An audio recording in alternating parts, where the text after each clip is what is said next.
And welcome back to another episode of Stand on Guard. I'm your host, David Krayden.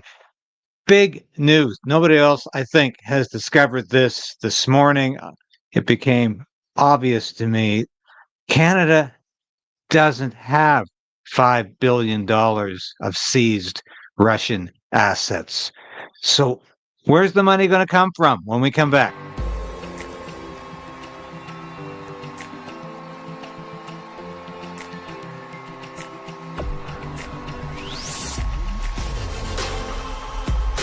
We need political change. But we also need to resolve to resist.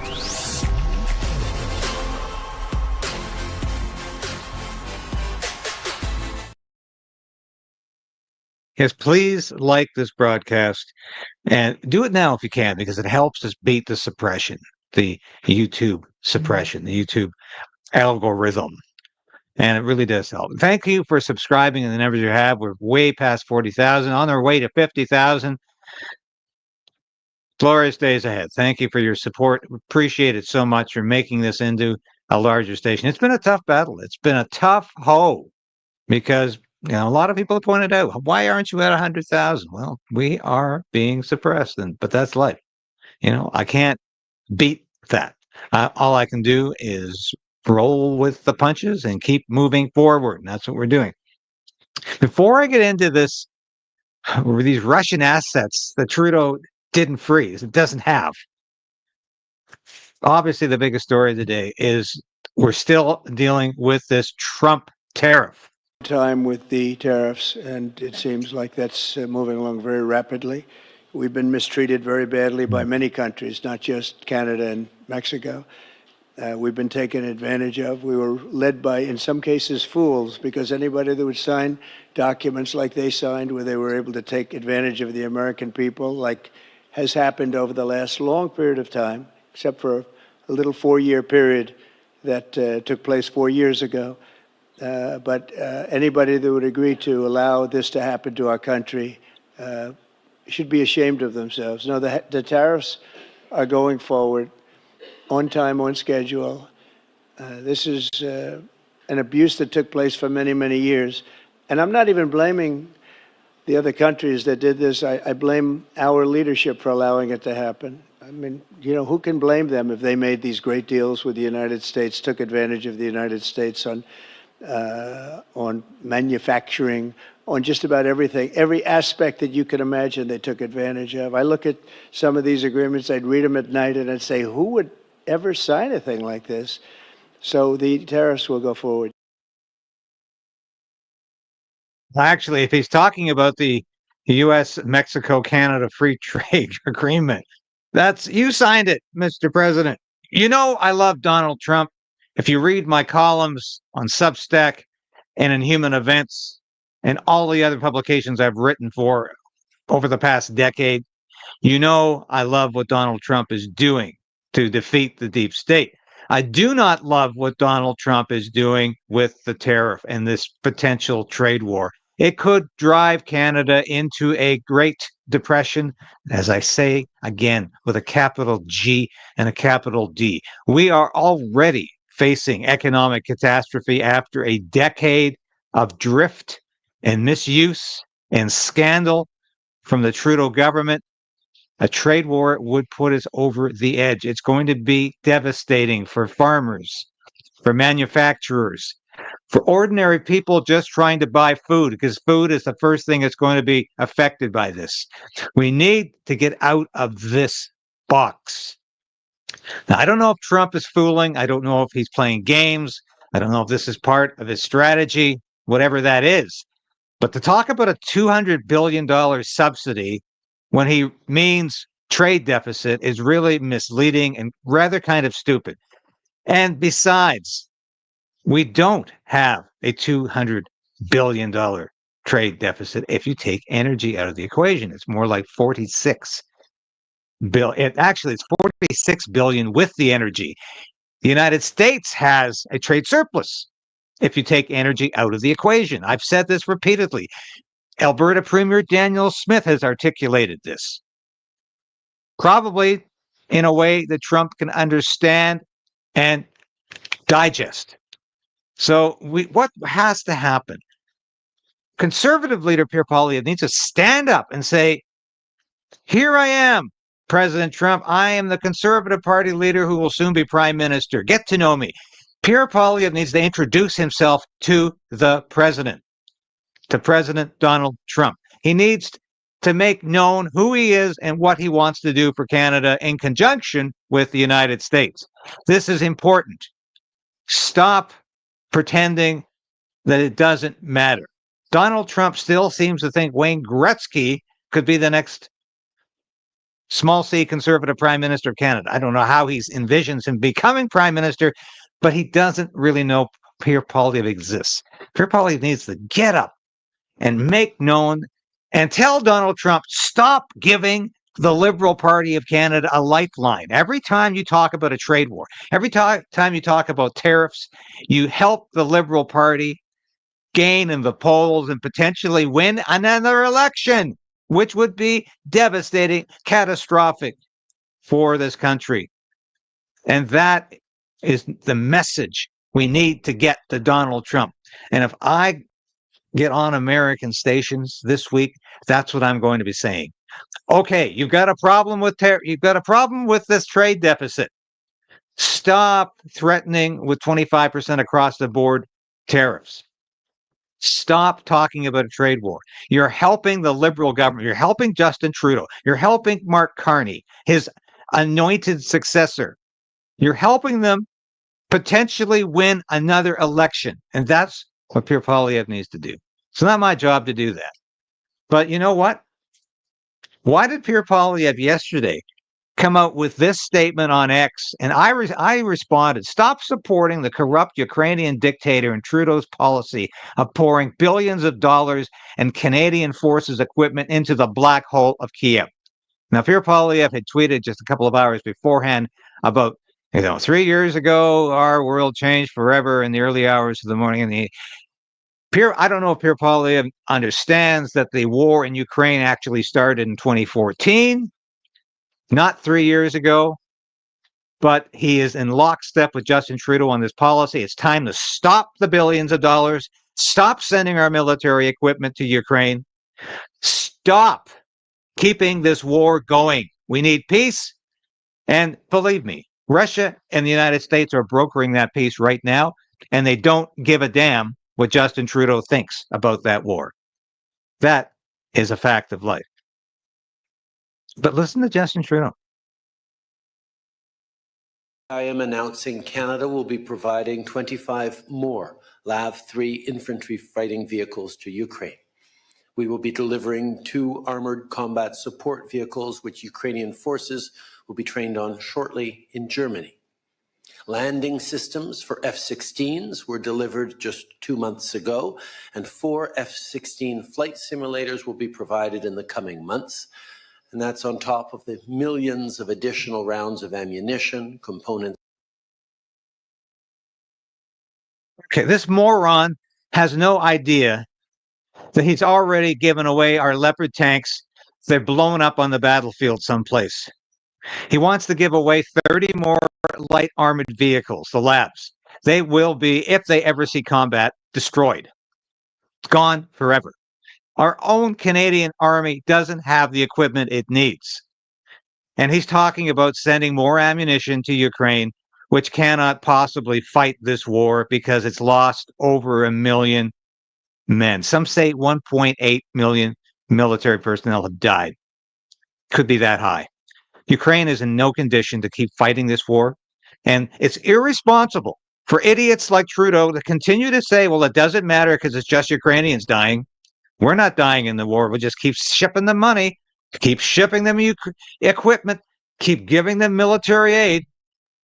The time to stop the war is now. Peace is a good idea. Donald Trump realizes that. He's working towards that. But Justin Trudeau? Yeah, not only does he want to give military equipment that we don't have or that our army needs because it can't get that equipment replenished once it's gone, but idiot Trudeau doesn't even seem to know that. He's talking about $5 billion in seized Russian assets. When I first read that, I said, wow, do we really have $5 billion in seized Russian assets? Guess what, folks? Here's the news bombshell for you today. We don't have $5 billion in seized Russian assets. We have about $500 million in seized Russian assets. And that includes, by the way, not just cash, but it includes, and I'll show you the RCMP news release in a minute, it includes financial transactions that have been canceled as a result of Canadian action. So it's not even money that's in the bag. This is money that might exist out there someplace. The actual number is about $114 million in cash. There's an additional $346 million in canceled financial transactions. That's where Justin Trudeau is coming up with his $5 billion. It doesn't add up, folks. It's not even close. We don't have $5 billion of seized Russian assets. So where does Trudeau plan to get this money from? Is he going to send more of your tax dollars to Ukraine, claiming they're seized Russian assets? Have a look at the RCMP news release. This is fascinating. A total approximate Canadian dollars equivalent of $140,161,719.85 of assets in Canada have been effectively frozen in a total approximate Canadian equivalent of $317,488,422.81 in frozen transactions have been blocked as a result of the prohibitions in the special economic measures Russia regulations. That's how much money. Now, we've also blocked money. We've also frozen money from Belarus. We've also frozen money from Iran. We've also frozen money from Haiti. But we have frozen nowhere near $5 billion, even if you add them all up together. They don't total anywhere near $5 billion. It's about $500 million in Russian assets that have been seized. Trudeau is lying through his teeth about this. Do you not think he knows this? Who's the finance minister now? Dominique LeBlanc? Do you not think Dominique LeBlanc could tell him that in an instant? Or the foreign affairs minister? Oh, we'll get to Melanie Joly in a minute to see what she's up to. In fact, we should show that next, because what's going on right now in Europe? As Trudeau drops into town to join the European Union, as it tries to upset Donald Trump's peace deal, as it tries to keep the war going in Ukraine, Justin Trudeau hasn't got a clue in his head what he's doing. And his foreign affairs minister, Melanie Joly, hasn't got a clue what she's doing. And just all you have to do is listen to her for a few minutes to find out she's completely out of her depth. She has no idea what's going on, who's in control, what's going on, what the negotiations are achieving, who is making the decisions. She's just having a good time in Europe. Let's listen. Continue to do more and more in an uncertain world, and Canada will be there. As to how we will be there, we will work with our neighbors on it, but everything is on the table because we need to make sure that might no longer makes right in this world. So you really think Canadian troops, which we don't have enough to defend our own country, we're going to send Canadian troops to Ukraine to enforce a peace there? Trudeau is once again dreaming. For more on this, Melanie Joly is the Minister of Foreign Affairs.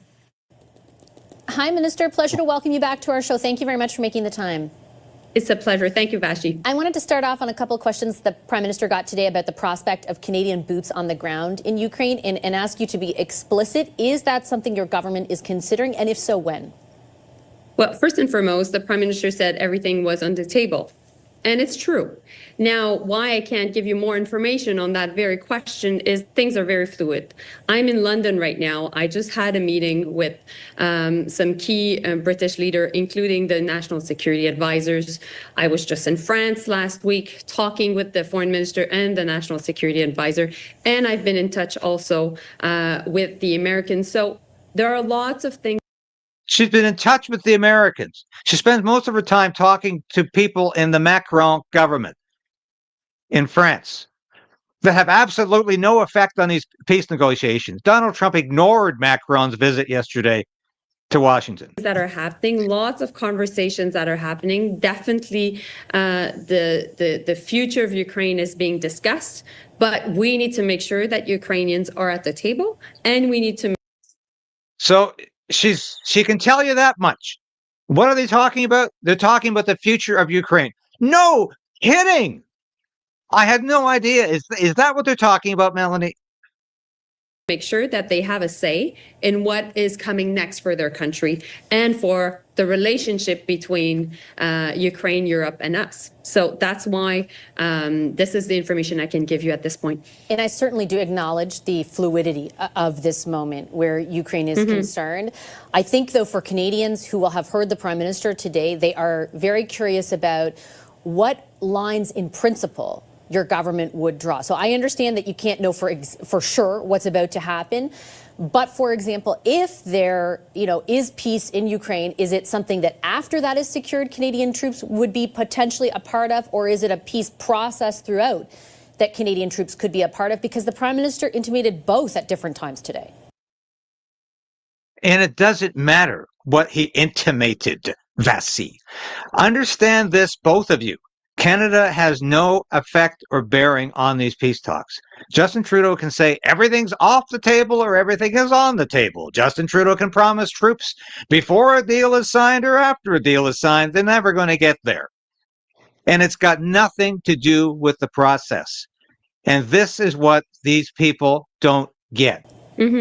Well, I think when we think about what's the future of Ukraine, first and foremost, what we all agree on within the G7, so the Americans, Europe, us, is we need to offer security guarantees to Ukraine to make sure that ultimately, when the war ends, because it will end at one point, there will be a diplomatic solution, that President Putin cannot leave, rearm, and reinvade. Because if that's the case, we know that not only Ukraine's, as a country is at stake, but we know that President Putin has no red lines and he could further go into NATO territory. And we know. Of course, that's all rubbish. The conflict in Ukraine has nothing to do with Vladimir Putin wanting to take over all of Eastern Europe. It's got everything to do with Ukraine being set up as a U.S. puppet state and Ukraine wanting to be a part of a military alliance that is hostile to Russia. That's what the beef is about. She doesn't get this. She never will. She hasn't got a clue what the conflict is about. All right. President Putin cannot leave, rearm, and reinvade. Because if that's the case, we know that not only Ukraine's, as a country is at stake, but we know that President Putin has no red lines and he could further go into NATO territory. And we know also that China and Russia are participating together in military cooperation in the Arctic, and that's also an issue for us. So the question is, what do security guarantees mean? What would be the involvement of Europeans? What would be the involvement of Americans? What would be the involvement of us? And this is the conversation we're having. All the different countries that have participated in supporting Ukraine right now through military aid, through financial aid, are all right now talking with the Americans to see what we could do to help, to stabilize the situation, but fundamentally to make sure that Ukraine is not reinvaded and that NATO territory is safe. Now, in terms of security guarantees, why I'm talking to you about that, it is because we held a first foreign ministers meeting of the G7 in Munich a week ago, and Canada was, for the first time, the chair of the G7, and I chaired that meeting.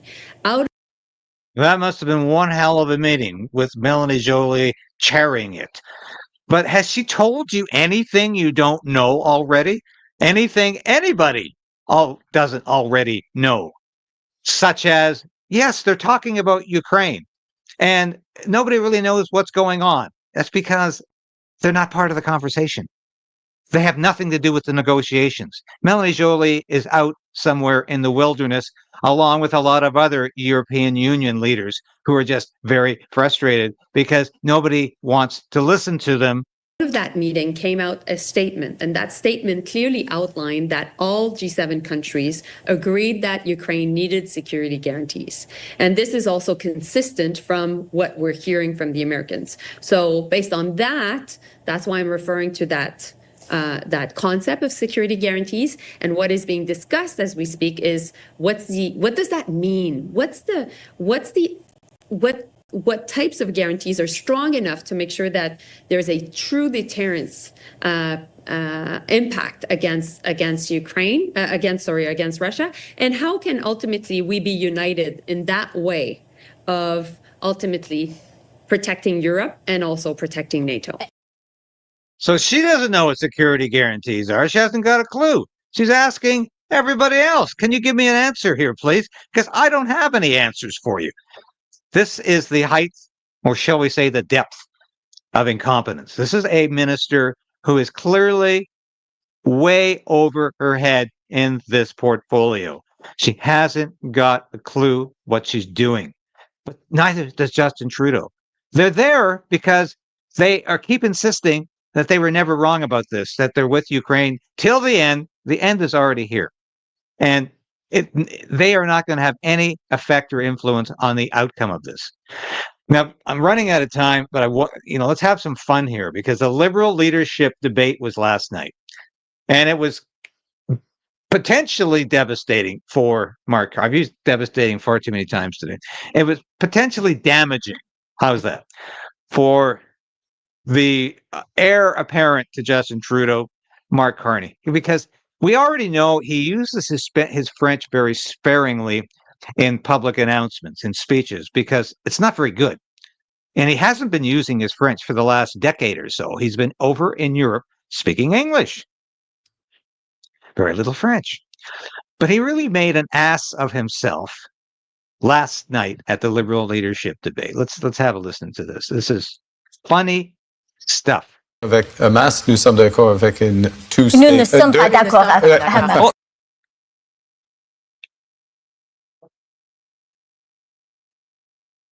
All right, Mark Carney. I think Carney just said Poilievre wants to abolish Quebec, but he's not sure.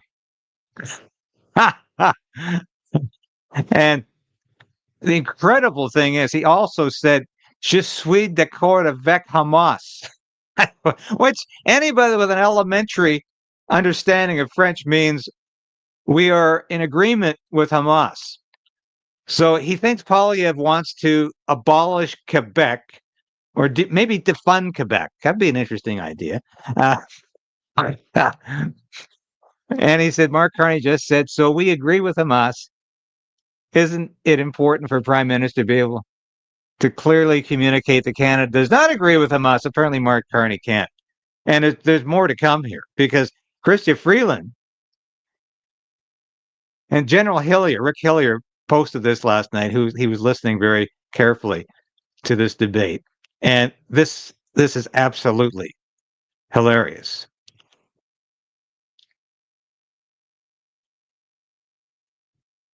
A few weeks ago in Saskatoon, I met a little 4-year-old girl. She asked me whether I could prevent Trump from invading our country. And that's why I am standing to lead the Liberal Party and to become the next Prime Minister of Canada. Trump represents the greatest threat to Canada since World War II. He is threatening us with an economic war. Is that another way of saying Trump is just like Adolf Hitler? He's the biggest threat since the Second World War, as she said, World War II. Does she believe any of this? And she's getting her foreign policy advice from a 4-year-old who, as General Hillier points out, they have no understanding of the frightening words they're using, and they can't comprehend any of what they're saying. So that's pretty sick. That's nothing new. The last time that he was president, he threatened us too.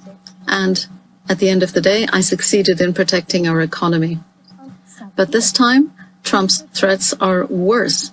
He wants to turn Canada into the 51st state, and it's no joke. That is why he is supporting Vladimir Putin's criminal attempt to redraw Ukraine's borders. Trump wants to redraw our borders too. We need a leader who understands the seriousness of these challenges and how to face them. A leader that can respond and defend everyone in our wonderful country. I will fight for us. I will fight for Canada. And together, we will win. I'm not sure anybody who gets their foreign policy advice from a 4-year-old should be trusted to formulate Canada's foreign policy. Or for that matter, someone who ran the deficit and the national debt up the way she did as finance minister should be trusted again to any leadership role in any future Canadian government. It has been a catastrophe. I want to end with one of our favorites, Karina Gould, the Liberal House leader. Yes, that Karina Gould, who famously or infamously helped invite a former Waffen-SS soldier to the House of Commons to sit in the visitor gallery in a place of honor, along with, of course, the Speaker of the House at that time and Prime Minister Justin Trudeau. All three of them invited Yaroslav Hunka to the House of Commons, and it was just Nazi week, I suppose. But here she is describing her fiscal policy, and believe me, it's frightening. Continue to do more and more. I want to ask about some of the policies that you've proposed as well, and in particular, kind of how you're going to pay for them. You've proposed a universal basic income, or at least a path there, as well as a 1-year GST cut. And you've also proposed increasing federal corporate taxes from 15% to 17% for corporations that earn more than $500 million a year in profits. I wanted to ask about, I guess, the logic of the increase to corporate taxes. I understand it's to pay for other things, but in this environment, particularly with the tariffs potentially down the road and the policies being pursued to cut taxes in the United States, is that really the smartest move? Like, doesn't that make us less competitive? Well, not for the wealthiest companies. So remember, this is for companies that are earning over $500 million a year. This is companies like the big banks, like Loblaws, like some of the big energy resource companies who, quite frankly, we have a productivity challenge in this country. And instead, we have a productivity challenge in this government because people like you are in it. Incredible. She wants to drive corporations out of the country, and she expects to somehow pay for universal basic income with the so-called profits from her tax grabs. This is so incredibly asinine. they want to make those investments, then that's great, and their corporate taxes won't go up. But if they're not, I think they need to contribute to Canadian society as well in the form of paying out those additional taxes. And it's still less than the federal rate in the United States. And what I announced on Tuesday when I was in Edmonton was that. And of course, it's not lower. Donald Trump is driving corporate taxes down, and he's telling corporations, come to the United States where there's no corporate carbon tax. You won't be subject to a corporate carbon tariff. You won't be subject to all kinds of other taxes that the Canadian government likes to levy on income, on people, on corporations. So that's what she's going to achieve with this. And to say, well, we're going to be competitive with the US, we're not even vaguely competitive. Not even vaguely competitive. Now, when I come back, I want to talk about my guest tomorrow. This is going to be exciting. And what you can get on my Substack today. I will be right back.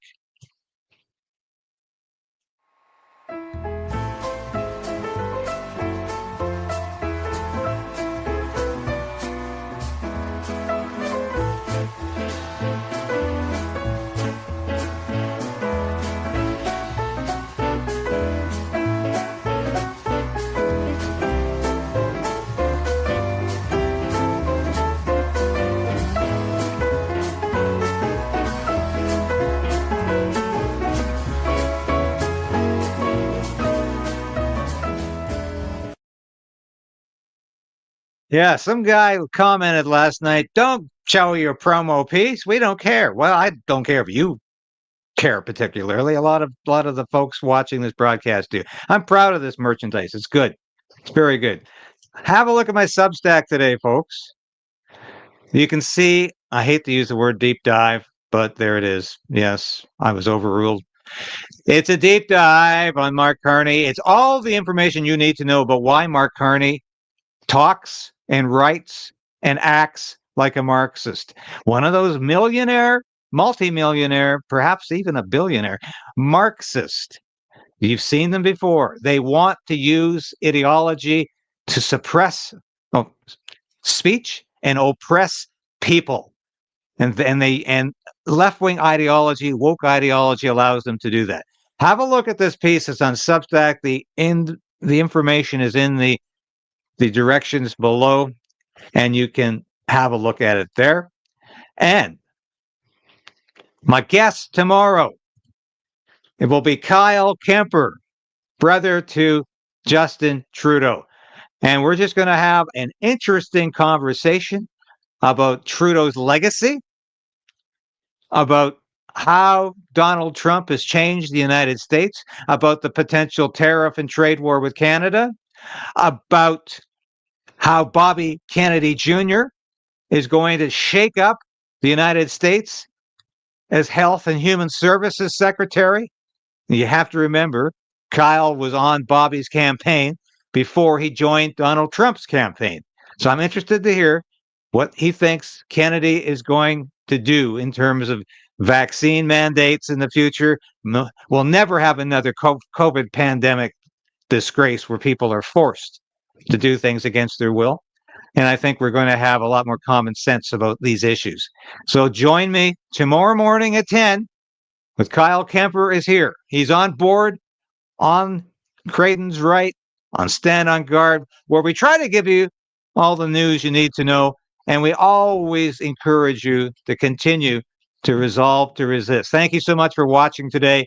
I will be back again tomorrow morning.